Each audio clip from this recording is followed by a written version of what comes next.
What would you do if, upon opening the door to receive your food, you found something more than just an order?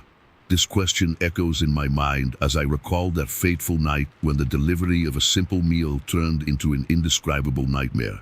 The atmosphere was heavy. The rain fell incessantly in Toronto, and each drop seemed to murmur secrets I was unprepared to hear. It was a Tuesday, and I, Alex, a young delivery driver struggling to pay the bills, found myself traversing the empty streets of the city with a single thought: the next order. The city lights reflected in the puddles of water, creating an almost magical atmosphere. But I knew something was wrong. The delivery I was about to make felt different, and a strange sensation settled in my chest. When I arrived at the address, an old and dimly lit house on Queen Street, a sense of unease washed over me. The door creaked open, revealing an interior that contrasted with the modernity of the outside world. The decor was a mix of old and new, as if time had stopped there. A peculiar aroma lingered in the air, something between spoiled food and an unidentified sweet perfume. The homeowner, a woman with deep, enigmatic eyes, greeted me with a smile that didn't reach her eyes. "Did you bring my food?" she asked, displaying an enthusiasm that made me uncomfortable. I observed her for a moment, noticing that something in her expression seemed different. There was a shadow behind her, almost like a presence, but when I tried to focus, it vanished. I had heard stories about haunted places, but I never thought I would find myself in one. As I delivered the food, the woman began to question me about my life. I responded mechanically, trying to ignore the feeling of being watched. As we talked, I realized that somehow the conversation grew stranger and stranger. She mentioned events from her life that made no sense, as if she were speaking about things that had never happened. Time felt distorted, and the atmosphere around us became more oppressive. When I said goodbye, something pulled me back. The woman looked directly into my eyes and, with a disturbing smile, said, "Come back anytime, Alex. You are more welcome than you think." Those words echoed in my mind as I left, and a sense of dread began to settle in my heart. In the days that followed, a series of inexplicable events began to occur. The woman appeared in my thoughts, in my dreams, and somehow the connection I had with her seemed to deepen. I started to see dark figures on the streets of Toronto, always watching, always waiting. The food I delivered became a burden. Each delivery left me more restless, more anxious. I decided to investigate. I returned to the house, but the woman was not there. The house, which had once seemed so vibrant, was now filled with shadows and whispers. The air was thick with the smell of mold and despair. I knew something was wrong. The story she had told me about her life didn't add up, and I needed to uncover the truth. In the following weeks, I delved into research about the woman and her house. I discovered that she had been a famous artist in Toronto but had disappeared years ago, shrouded in mystery and rumors. No one knew where she was, and those who tried to search were often seen as insane or disappeared without a trace. With each new discovery, I felt more connected to her, as if something in our fates were intertwined. Deliveries became a ritual of terror. I didn't know if I was merely delivering food or venturing into an abyss of horror and mystery. The shadows seemed to follow me, and the line between reality and madness began to blur. Finally, one night, I gathered my courage and went back to the house once more. The rain fell as if the sky were crying, and I knew I had to face whatever was waiting for me. Upon opening the door, the woman was there, paler and more haunting than ever.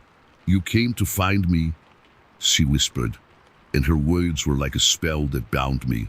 From that moment on, everything became a whirlwind of emotions.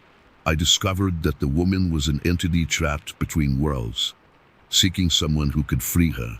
But how? What could I do? A sense of despair enveloped me, and I realized that by getting closer to her, I was also losing myself in an abyss that could not be reversed. The connection with the woman intensified, and the line between the real and the supernatural became indistinct. I was trapped in a cycle of horror and desire, unable to escape what she represented.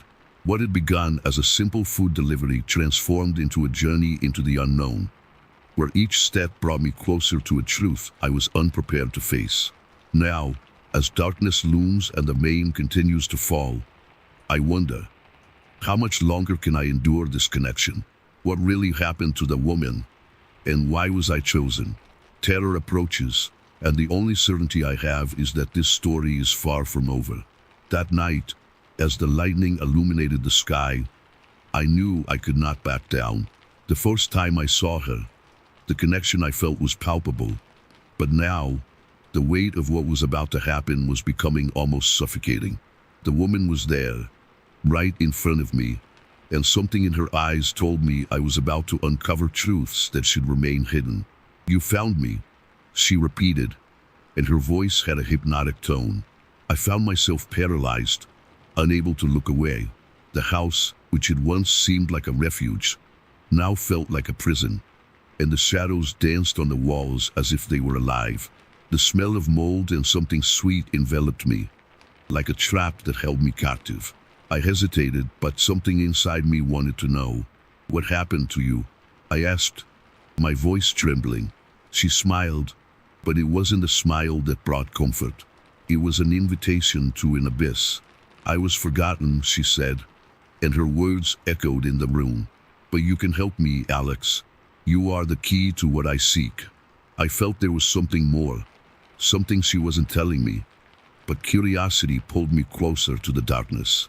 That night, as we talked, I realized the woman was not just a lost artist. She was a living legend, a figure wrapped in mysteries and rumors. Her story was intertwined with disappearances, and the more I listened, the more I realized there was a thin line between reality and fantasy. Accounts of people who had vanished while trying to uncover what happened to her began to surface in my mind. In the following days, deliveries became a burden. I was not just delivering food. I was being pulled into a cycle of events that I couldn't comprehend. I began to notice strange things on the streets. Shadowy figures seemed to follow me. Whispers mingled with the sound of the rain. The connection with the woman was affecting me in ways I couldn't explain. It was then that I met Clara, a childhood friend who had moved to Toronto. She had a curious spirit and was always willing to investigate mysteries. When I told her about the woman and the house, her eyes sparkled with interest. "Alex, this is incredible," she exclaimed. "We need to find out more about her. It could be dangerous, but it's our chance to unravel a real mystery." Clara became my partner in this quest. Together, we began to gather information about the woman. We discovered that she was not just an artist. There were rumors that she had made a dark pact to achieve fame. But what really intrigued me were the accounts of people who had tried to find her and were never seen again. Clara and I decided to explore the house once more. On the night we returned, the atmosphere was charged with electricity. The door creaked as it opened, and a familiar smell of mold and sweet perfume enveloped us. The woman was not there, but the house felt alive. The walls seemed to whisper secrets, and I felt that something was watching us. As we explored, Clara found a painting on one of the walls. It was a depiction of the woman, but something was wrong. The painting seemed to pulse with a strange energy, and I felt drawn to it. "Alex, be careful," Clara shouted, but it was too late. As soon as I touched the painting, a wave of pain and confusion hit me. Images of disappearances, whispers of lost souls, and the woman appearing and disappearing in an endless cycle flooded my mind. "Alex," Clara shouted, trying to pull me away, but the connection was too strong. I was in a trance, glimpsing flashes of a life that was not mine but felt so real. I saw the woman, not as the artist she was, but as an entity trapped in a cycle of pain and despair. When I finally managed to break free, the house was darker than ever. Clara looked shaken, but there was a determination in her eyes. "We need to get out of here. Whatever is happening, it's deeper than we thought." But before we could leave, the woman appeared before us. "You cannot escape," she said, her smile now a mask of desperation. I needed you, Alex, and now you are part of this. Her voice echoed, reverberating off the walls. Those words hit me like a punch in the gut. I was trapped in something I didn't fully understand, and Clara was in danger. The woman began to approach, and I knew I had to protect Clara. What do you want from me? I asked, my voice trembling. I want freedom, she replied, and the expression on her face turned into a mix of pain and hope. But you must choose. You can free me or stay with me forever. The abyss opened before me. I was faced with a choice that could change everything. What did it mean to free her? What would happen to me and Clara? The line between the real and the supernatural had dissolved, and the only certainty I had was that I needed to act. I cannot let you trap us, I said, determination growing in my chest. If a sacrifice is needed, let it be mine. And so, the shadows began to stir around us as the woman looked at me with a mix of surprise and admiration. The shadows were not just specters. They were the souls of the people who had disappeared. And in that moment, I realized that my choice was not just about me, but about all those who had been lost. The connection was stronger than ever, and I needed to find a way to break the cycle. But how? What could I do? The answer lay in the woman's words, in the stories Clara and I had uncovered. Everything was coming together, and I knew the truth was about to be revealed, even if I wasn't prepared for what would come next. The air in the house was heavy, as if all the lost souls that had passed through there were accumulating, waiting for a resolution. The woman's gaze, now a combination of pain and an insatiable desire, made me feel that time was running out. You can't leave us here, I said, trying to stay calm. But the truth was that my heart was racing in a frantic rhythm. Clara was by my side, but the anguish on her face showed that she was also struggling against the fear that surrounded us. I remembered the stories Clara and I had read. The woman was not just an artist. She was a legend that had become flesh and blood, an echo of something much deeper and darker. What I didn't know was that the entity might be connected to my own past. A forgotten memory began to surface, a hazy image of something I had buried long ago. One summer from my childhood, a walk in the woods, and the laughter of a friend I had never seen again. I wasn't sure if that memory was truly connected to her, but the feeling of déjà vu was undeniable. Alex, we need to get out now, Clara shouted, her voice breaking the trance that had taken hold of me. But when I tried to move, I realized my body was paralyzed. The shadows began to stir even more, as if responding to my hesitation. I was trapped, not just physically, but emotionally, and the feeling of helplessness was overwhelming. Please help me, a voice echoed around me, and I realized it wasn't just the woman crying out for release, but all those souls that had vanished. A chilling cold coursed through my body, and I saw flashes of faces. Faces I had never known but now seemed so familiar. Each of them carried an untold story, a mystery I could not solve. I began to feel a pressure in my chest, as if the souls wanted to break free, but the woman kept them trapped, feeding off their pain. You can't leave them here, I pleaded, my voice choked with emotion. Set them free. But the woman only smiled, a smile that was not human. They are part of me, just as you are now, she said, and her words cut like a blade. You don't understand, Alex. I am not what you imagine. This place, this cycle.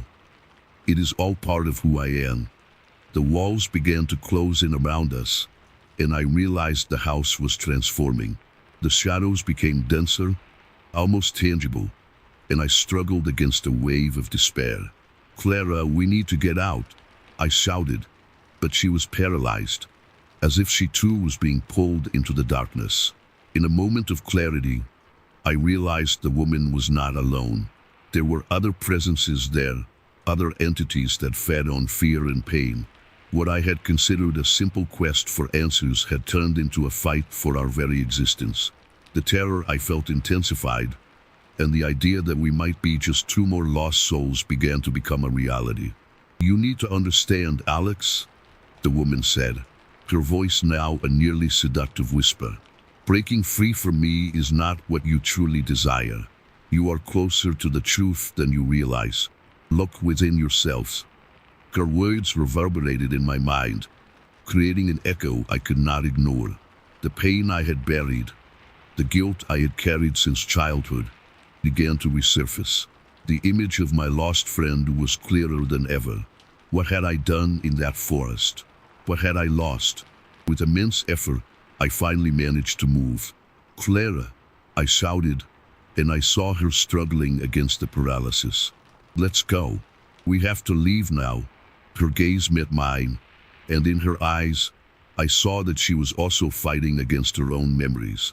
We were being pulled into something that transcended time and space, and the house was becoming a labyrinth of our own pains.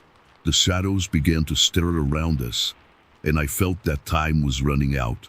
"You can't escape," the woman whispered, her voice now filled with an ancient fury. "You are mine now." The pressure increased, and I knew that the only way to break the cycle was to confront not only the woman, but also the demons I carried inside me. "I am not yours," I shouted, and as I did, a wave of energy coursed through my body. The walls of the house began to tremble, and the shadows writhed as if being exposed to light. "I choose freedom." Those words resonated within me, and suddenly, I felt a growing warmth, as if a light were radiating from me. The woman recoiled, and the souls around us began to stir, as if awakening to a new possibility. I could not free them without confronting the truth. Deep within my soul, I knew that the key to breaking the cycle lay in accepting my own pain, in facing what I had done and the guilt I carried.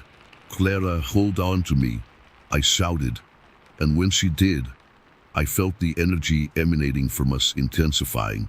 The shadows began to dissipate, and the woman looked at us with a mixture of rage and desperation. Whatever she was, she could not hold us if we chose to fight together. And so, in the moment the shadows began to fade, I knew we were about to enter a new reality. A reality where the choice to confront our fears would free us not only from the house but from everything that bound us to a dark past. The battle was far from over, but now I had the determination and strength needed to fight. The shadows began to fade, but the feeling of freedom was ephemeral. I knew there was still a challenge ahead, a battle that was not limited to a woman who fed on lost souls. In an instant, I saw the faces of the souls around me light up, as if they were receiving a breath of hope, but soon a new wave of coldness took over the environment. Suddenly, a laugh echoed through the house, a sound that seemed to resonate not only within the walls but in my own mind. Do you really think you can escape? You haven't understood anything," the woman said, her voice now distorted, like an echo of something much deeper and more malevolent. The pressure in my chest increased, and I realized that the light beginning to shine around us was being absorbed by the shadows. Then, an unexpected revelation hit me like a punch to the gut. "Clara," I shouted, my voice trembling, "it's not just her. This whole thing is a cycle. This house is not just a prison. It's a portal." The truth unfolded before me like a terrifying movie. I had read about places where souls were trapped between worlds, and that house was one of those places, a limbo created by pain and guilt. The woman began to transform, her form distorting into something grotesque. What had once been a seductive figure was now becoming a combination of shadows and claws, as if the trapped souls were manifesting in her shape. "You are not just visitors. You are part of the story. You have a choice to make," she hissed, and the house began to tremble. The pressure intensified, and I realized that the choice was not just about escaping. It was about deciding whether we would join the souls or fight against the fate the house had imposed on us. "Clara," I shouted again, the urgency in my voice growing. "We need to decide. We can't let ourselves be carried away." At that moment, a new presence emerged, and a serial figure, different from all the others, appeared by our side. It was a girl with golden hair and sad eyes. "Alex," she said, her voice soft as a whisper. I am the friend you lost. I was one of those the house trapped. My heart stopped for a moment.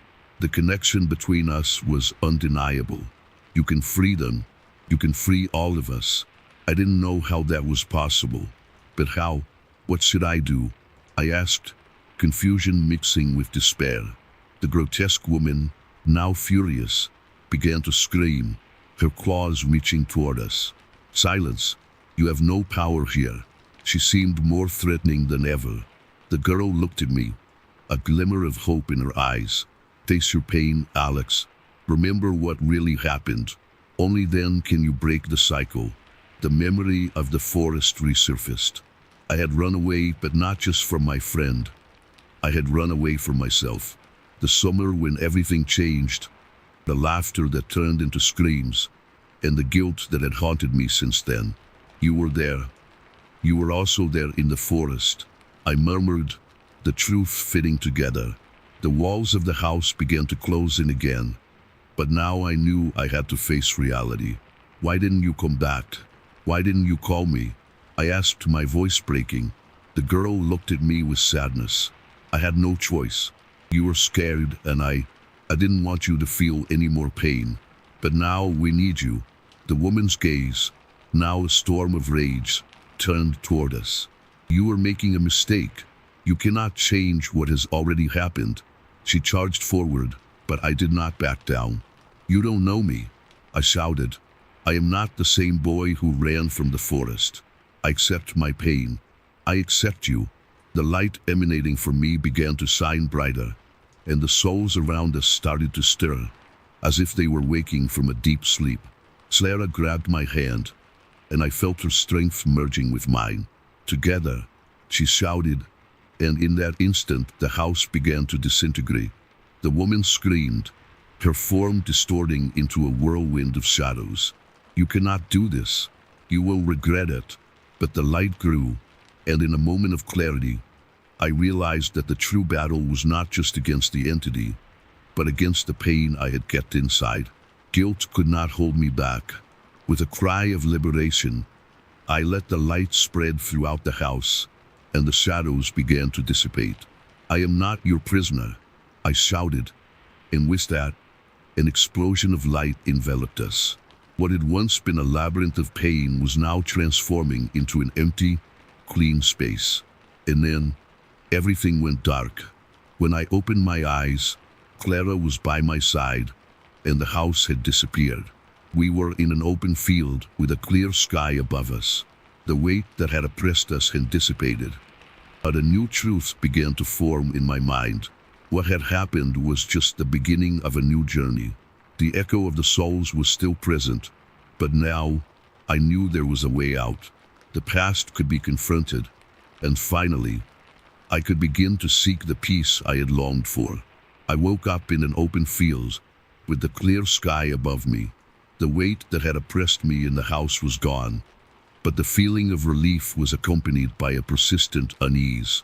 Clara was by my side, and her expression reflected a hope that I was still struggling to accept. However, something still troubled me. The echo of the souls that had been freed still resonated in my mind, like an insistent whisper. Are you okay? Clara asked, her voice soft and concerned. I didn't know how to respond. We were free, but what did that really mean? I don't know, I murmured, looking at the horizon where the field met the forest. The house is gone, but what about the souls?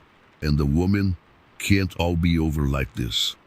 Clara furrowed her brow, and I realized she was also fighting her own demons. We need to understand what happened. The woman, she was connected to you in some way, wasn't she? She was right.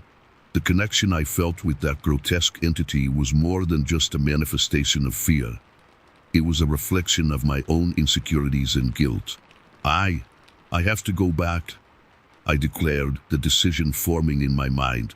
But at the same time, a deep fear paralyzed me. What if the house comes back? What if it traps me again? You won't be alone, Clara assured, her hand closing around mine. Together we can face this. If the woman was a cycle of pain, Then we need to break that cycle once and for all. With a nod, we began to move toward the forest, which seemed to call to us with its gentle murmur.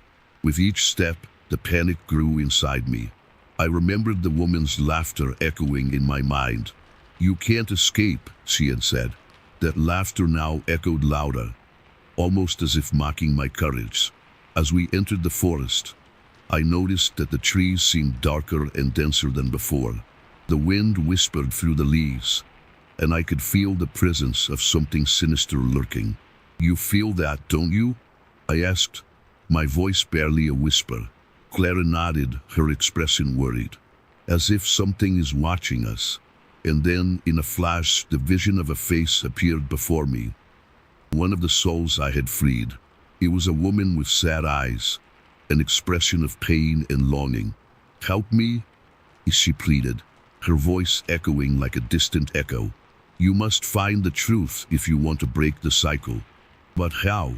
I shouted, frustration growing. "How can I help if I don't know what happened?" The woman disappeared as quickly as she had appeared, leaving only emptiness and confusion. Clara looked at me, and I saw the same doubt reflected in her gaze. "We need to move forward," she said, her voice steady. "Maybe we have to face our own fears." But the presence of the grotesque woman still lingered over us. "What are you willing to sacrifice?" Her voice seemed to resonate among the trees. "The truth has a price, and you may not be ready to pay it." "I won't allow you to control me," I declared, determination rising within me.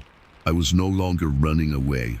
I needed to confront what I had left behind, and in doing so, I began to feel flashes of memories. The forest, the laughter, the fateful night when Clara and I parted ways. "I wasn't able to save her," I murmured, guilt overflowing. "I didn't call her back. I let her go." Clara tightened her grip on my hand. "You can't carry this alone. We can do this together."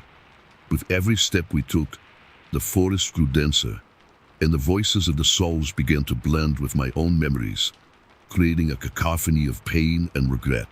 "You must choose," a voice whispered, and I realized it wasn't just about freeing others, but about freeing myself too. The path ahead seemed to split. One side led to darkness, and the other to a faint light. I hesitated, fear almost paralyzing me. "What if I mess up again?" I asked, insecurity showing in my voice. "If you mess up, we'll try again," Clara replied, her determination unwavering. "But we can't let fear dominate us. The only way to break the cycle is to face what really happened." And so, together we decided to move toward the light. But the grotesque woman appeared, her twisted form moving quickly in our path, blocking our way. "Do you really think you can escape me? The past will follow you forever." I felt the pressure in my chest increase, and the internal battle intensified. "I am not the same person anymore. I am not the boy who ran away," I shouted, the truth finally forming in my mind. The light emanating from me began to shine brighter, in response to my determination. "Clara," I shouted, and in an instant, the light intensified even more, enveloping us in a blinding glow. "Let's go together. The past cannot bind us." With that, I lunged forward, and the light exploded around us. The woman screamed, a mix of anger and despair. "You can't do this." But it was too late. The glow spread, and the darkness began to disintegrate. However, even as the light grew, I knew the battle was far from over. The echo of the souls still resonated in my mind, and I felt that a new truth was about to be revealed. The forest was changing around us, and I needed to be ready for what would come next. The light emanating from Clara and me pulsed like a beacon in the darkness of the forest. The grotesque woman, now angrier than ever, twisted with the fury of a spirit that fed on fear and guilt. I felt the pressure in my chest increase, as if the darkness were trying to pull me back to a place I didn't want to be. The echo of lost souls still resonated in my mind, and each scream seemed a reminder of my failure. You cannot escape what you have done. The woman screamed, her voice sharp as broken glass. I was frozen, caught between the light that was beginning to intensify and the abyss of guilt surrounding me. The past, the fateful night, Clara's gaze when I left her. All of it swirled into a storm of emotions inside me. With every passing second, the pressure grew. What had I done to deserve this? No, you will not control me again, I shouted, my voice echoing in the forest. Clara was by my side, and I could feel her strength enveloping me like a shield. We're together, remember? We can't let her win. Her determination was contagious, but doubt still haunted me. What if I was wrong? What if this fight was in vain? The grotesque woman advanced, her distorted form shaping into a threatening shadow. You think the light can defeat the darkness? I am the darkness. I am your guilt, your fear. With each word, I felt the most vivid and painful memories rise, as if they were ghosts trying to drag me down. Clara, what if we can't do it? What if she's right? What will we do if the light isn't enough? The uncertainty began to overwhelm me, and I feared that the trust one had in us was fading. The growing pressure in my chest turned into a tight knot, almost unbearable. We need to confront this, Clara insisted, her voice firm, but I could see the insecurity in her eyes. We can't let her make us doubt. If you believe you can break the cycle, then that's what we must do. The truth will set us free. The grotesque woman laughed, a cruel sound reverberating among the trees. The truth? Do you really think the truth can save you? The truth is that you have failed, and you always will. You have no power here. Anger began to seep into me, a flame burning away the doubt. You are wrong, I shouted, and with that, the light around us began to shine even more intensely. I am no longer the boy who ran away. I am no longer the one who left you and the souls behind. Each word seemed to cut through the darkness, and I realized the guilt that consumed me was no longer a burden but a source of strength. But even as I fought against my own demons, the grotesque woman made a swift move, creating a wave of darkness that seemed intent on swallowing everything around us. You cannot fight against who you are. You cannot escape what you have done. The darkness closed in, and I remembered the woman who had pleaded for help. I cannot let this happen, I murmured, my voice trembling. Clara squeezed my hand, and I realized that the light inside me was not just mine. It was ours. We needed to embrace the pain, not try to ignore it. I will face my past, I declared, determination renewed in my heart. I will confront what I did and seek the truth, no matter how painful it may be. The echo of the souls I had freed grew in intensity, and I realized they were not just asking for help but also offering strength. Together, Clara, let's break this cycle. And so, in a nearly instinctive movement, I launched myself at the approaching darkness, with Clara by my side. The pulsing light around us seemed to respond to our determination, growing in strength as we advanced. The grotesque woman screamed, her form beginning to crumble under the growing light. No, you cannot do this. The darkness began to disperse, and I could feel the presence of the souls joining us, forming a current of light that propelled our courage. But in the split second that the darkness began to dissipate, a new wave of terror hit me. I remembered the truth I still did not know, what really happened that night, what I had left behind. The grotesque woman was not just a reflection of my guilt. She was a symbol of something I still did not fully understand. Clara, what really happened that night? We need to understand, I pleaded, the fear of not knowing seeping into my voice. What happened to the woman I left behind? What happened to Clara? What transpired in those moments I could not see? I don't know, Clara replied, doubt now hovering over us like a shadow. But we need to find out. This is the only way to break the cycle once and for all. The light around us began to flicker, and the grotesque woman, now looking more vulnerable than ever, laughed derisively. Do you really think discovering the truth will free you from pain? You are just beginning to understand what you have lost. And as the darkness closed in around us, I realized that the fight was far from over. The path ahead was still uncertain, and the truth I sought could be more terrifying than I ever imagined. The darkness closed in around us, and I knew the moment of truth had arrived. The air was heavy, almost oppressive, as if the forest was holding its breath in anticipation. Clara and I were together, but the intensity of the approaching fight threatened to pull us apart.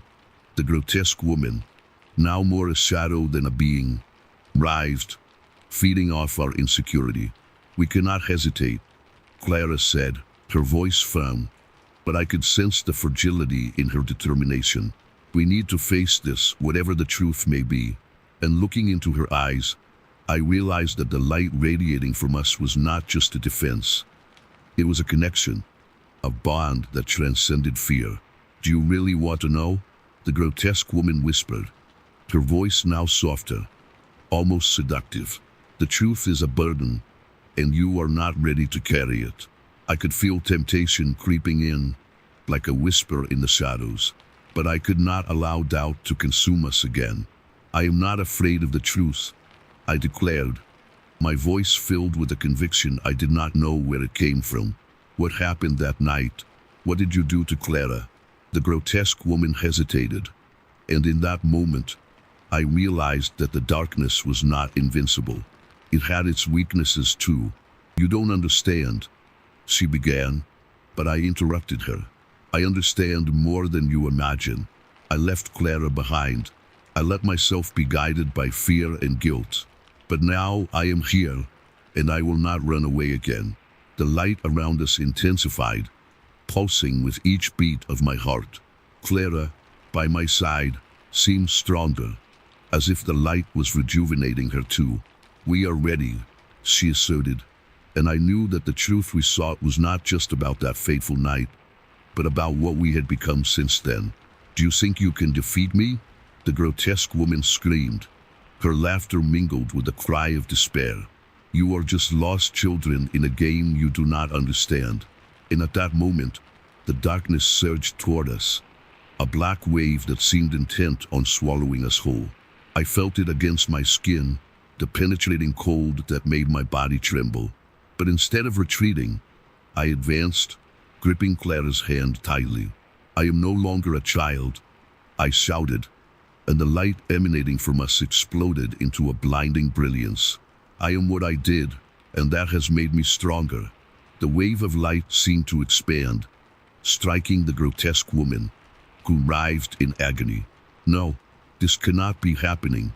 The darkness surrounding her began to fragment, and I realized that the truth we sought was not just about what I had done, but about the redemption I could still find.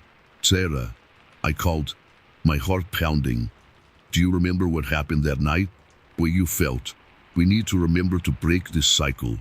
She closed her eyes, and I saw a tear slide down her face. "I remember. I was scared. Scared of losing you. Scared of the darkness."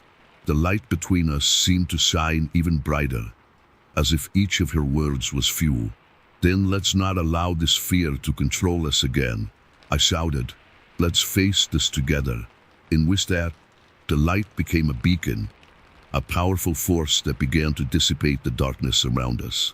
The grotesque woman screamed, her distorted form fading beneath the force of the light. "You cannot do this. You are weak. Pain is all you have." "No, pain does not define us," Clara replied, her voice now clear and strong. "It is part of our story, but it is not our destiny." And as we spoke, the light around us transformed into a wave of heat and hope. The darkness began to fade, and I saw her, the grotesque woman, lose her form. She was no longer a creature of fear, but a shadow of what she once was, reflecting the pain I had caused. "Look at what you have become," I said, my voice now filled with compassion. "You do not need to exist this way anymore. Let the light in. Let us help you." There was a moment of hesitation, and I felt the battle nearing its end. The grotesque woman faltered, and her form began to dissolve into fragments of shadow. I don't know how, she whispered, the fury dissolving into despair. You are not alone, Clara said, extending her hand.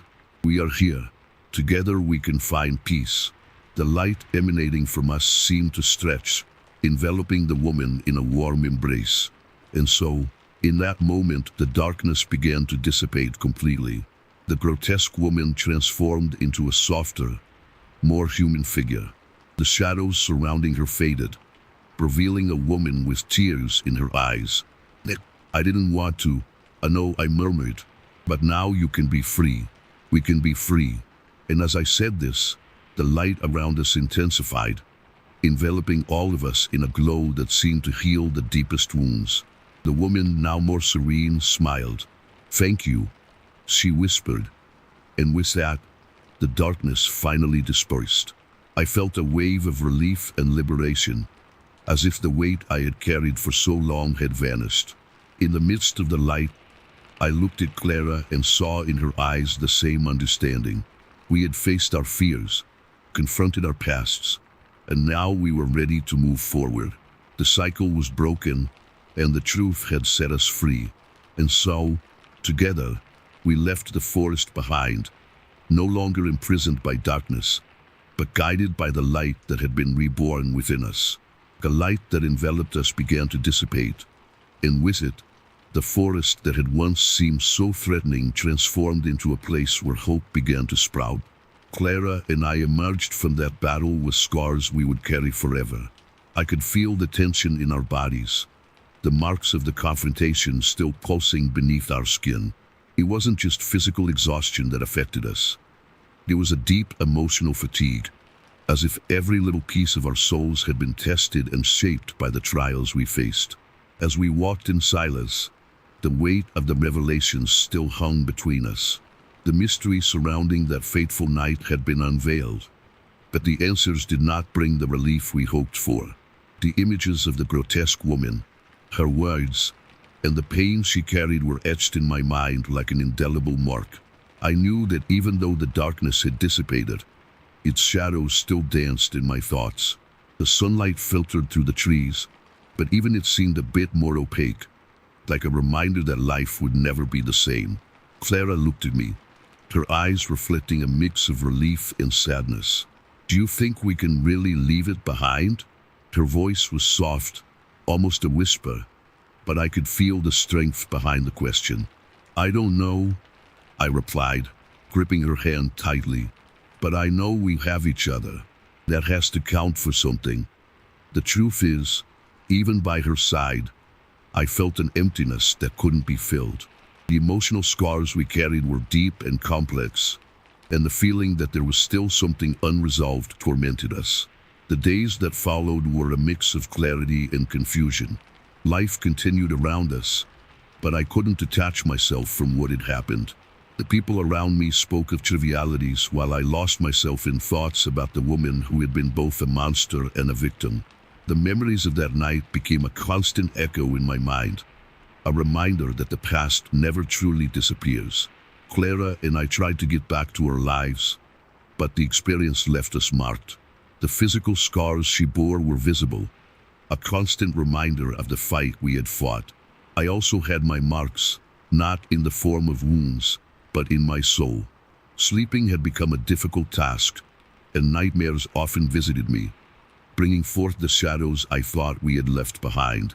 The mystery of the grotesque woman was resolved, but the truth is never so simple. I knew she was not just a creature of darkness. She was a reflection of the fear and pain we all carry. The struggle we faced was not only against her, but against our own insecurities and regrets. What I didn't expect was that the fight would continue within me, like an endless cycle of questions and doubts.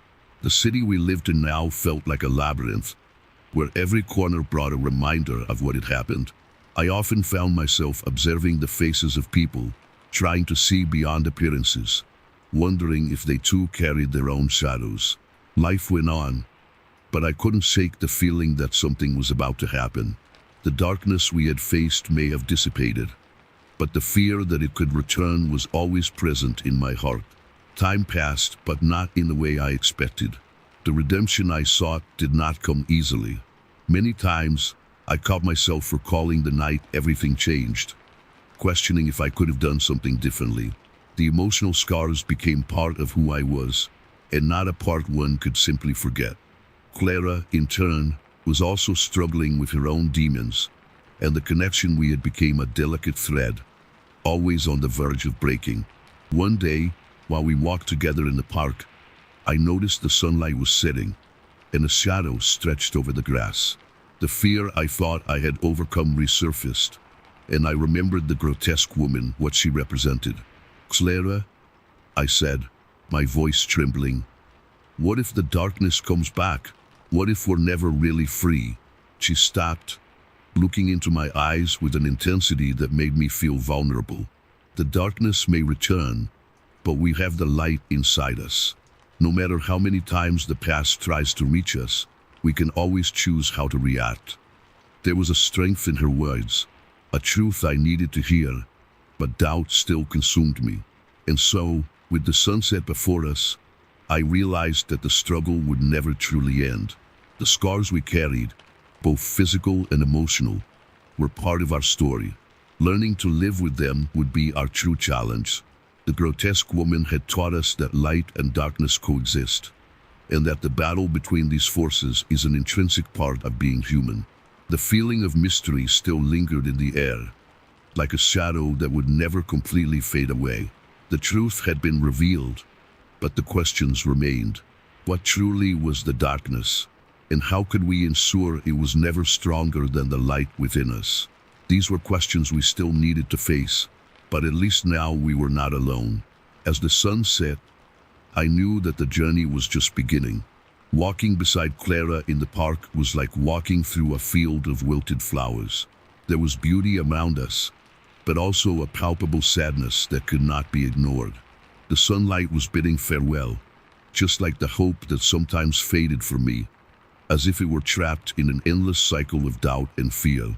I looked at the trees, whose leaves shone with the light of late afternoon, and wondered if they ever felt the weight of darkness as well. What I couldn't stop thinking about was that the battle was not over. The grotesque woman who crossed our path had become a symbol of everything I feared, everything I hid.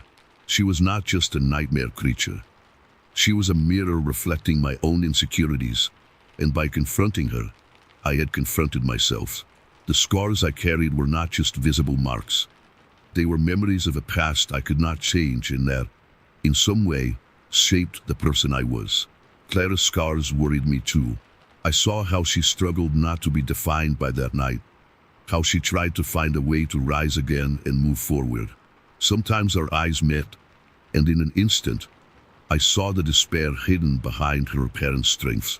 How could we move on when the past was still so present?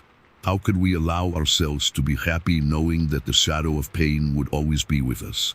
I remembered a phrase I had heard somewhere. True courage is not the absence of fear, but the ability to face it. This idea resonated within me, even though I was still struggling to accept its truth. The fight was not just against external darkness, but against the internal darkness that we all carry. Life was not a battle that is won or lost. It was a path full of choices, and in each choice, there was a chance to illuminate the darkest parts of ourselves. As we walked, the wind blew gently, bringing with it the smell of earth and fallen leaves. It was a reminder that life, despite its difficulties, continued. I looked at Clara and realized that the light she radiated, even if wavering at times, was enough to guide us. Together we were stronger and more resilient, and even if darkness could return, we had the ability to face it, to not let it consume us. What had happened could not be erased, but I realized there was power in accepting it. What I felt was not just fear or sadness. It was also a deep understanding of the fragility of life and human connections. Pain united us in a way that nothing else could. The past, though heavy, did not need to be an anchor that held us down. It could be a lesson, a part of our story that propelled us to seek the light. As the sun set, I felt that a cycle was closing. Not that everything was resolved, but a new understanding had taken root within me. Life was made of ups and downs, and darkness could be a part of it, but not the only part. I looked at the horizon, where the sky was becoming a tapestry of warm colors, and realized that even in the darkest nights, there would always be a new morning. And so, as we left the park, I felt that the journey that had begun on that fateful night did not have an end. There was a continuous learning about love, teen, and the eternal struggle between light and darkness. I didn't have all the answers, and perhaps I never would. But what really mattered was that, regardless of the challenges that came, I was not alone. Clara was by my side, and together we could face whatever life had in store for us. The question that lingered in my mind was no longer whether darkness would return, but how we would respond when it did. And, contemplating this new perspective, I felt a weight lift. The journey was not about avoiding pain, but about learning to dance with it, to find beauty in the scars and strength in the fragilities. And so, as we walked together, I knew that the light guiding us was not just external, but a flame that burned within us, ready to shine, no matter how dark the night became. As we walked, twilight enveloped the park in a cloak of long, mysterious shadows. I felt like I was in limbo, caught between a past I couldn't forget and a future that left me anxious. Clara's presence beside me was a comfort, but also a reminder that the internal battle each of us fought was unique and, at the same time, shared. Those wilted flowers around us were not just a sad backdrop. They were a symbol of what we could lose if we didn't take care of our hopes and dreams. I wondered if, like those flowers, we too could wither, succumbing to the weight of what tormented us. The thought terrified me. The sun, now nearly hidden, seemed to take with it the light we still had, and I couldn't shake the feeling that darkness was merely lurking, waiting for the right moment to consume us again. But when I looked at Clara, I saw something more. The strength she showed, even amid pain, inspired me. It was a silent struggle, yet deeply resonant. She was not just a victim. She was a warrior, just like me. And as we walked, I felt that our journey, no matter how dark, still held potential for transformation. Life, after all, was a series of cycles, and we were just at the beginning of a new one. So, as the sky darkened, a sense of urgency took hold of me. There was something in the air, a tension that seemed to promise more than just an ordinary night. The wind began to blow harder, and the trees swayed as if they wanted to alert us to something that was coming. I couldn't ignore the feeling that what awaited us in the darkness could be even more terrifying than what we had already faced. It was then that I heard a whisper. It was not just the wind. There were voices, distant and incomprehensible, yet so close they seemed to echo in my mind. I looked at Clara, and the expression on her face mirrored the same confusion I felt. Fear began to seep into our souls, like a thick fog creeping along the ground. What was this? A new nightmare forming in our lives? Or was it just our imagination, fueled by the horror we had already lived? Did you hear that? I asked, trying to hide the tremor in my voice. She nodded, her eyes wide. The daylight had completely vanished, and the darkness seemed alive, pulsing around us. The park, which had once been a space of reflection and hope, now felt like a threatening labyrinth. We tried to move, but each step felt heavier than the last. It was as if the past were pulling us back, trying to trap us in its grasp. The whisper grew louder, turning into a chorus of voices speaking of pain, loss, and regret. I wanted to scream, wanted to run, but something inside me was paralyzed. The presence of darkness was palpable, and I knew that somehow it was connected to us. But just as night brings its challenges, it also brings its revelations. The darkness was not just an enemy, it was a part of us. And by facing that darkness, we could find the courage we didn't know we had. What I couldn't foresee was how this battle would unfold. With one last look at Clara, I realized that regardless of what happened, we were not alone. We were in this fight together, and even if the future was uncertain, there was a strength in our union that could guide us. What lay ahead could be terrifying, but it could also be the beginning of something new. A new understanding of ourselves and what we were capable of facing. As the shadows closed in around us, the question hung in the air. Could we find the light in the darkness, or would the darkness consume us completely? And so, I let the uncertainty envelop me, feeling a mix of fear and hope, because even in the darkest nights, there was still room for a new beginning. The journey was still open, and I was ready to face it, no matter what lurked in the shadows. I invite you, who have listened to me this far, to reflect on your own shadows and lights. How do you confront your fears? What do you do when darkness seems to approach? Share your experiences in the comments. Your voice could be the light that others need. Together, we can explore the complexity of being human, with all our scars and hopes.